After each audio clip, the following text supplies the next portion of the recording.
Taigi, sveiki visi, aš šiandien jums parodysiu būdus, kaip būti kietam. Ir pirmas būdas yra toks.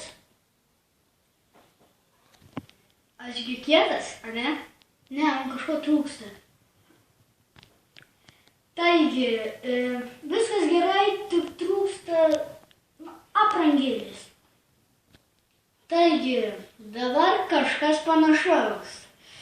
Tik man reikia pupytės. O reikia, jei nori gauti pupytę, reikia pinigų. Tin! O dabar jau laukiam panos.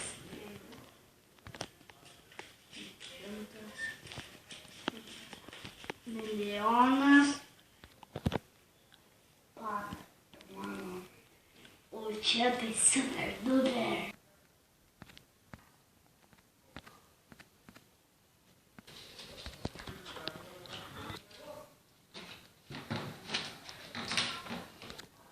Po paskutinį.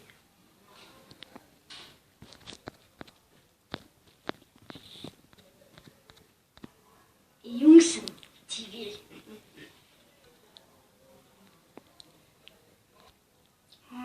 Kaip gaila.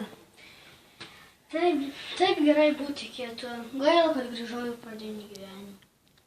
Taigi, like, subscribe ir baigsis epizodas, kaip būti kietu. Iki.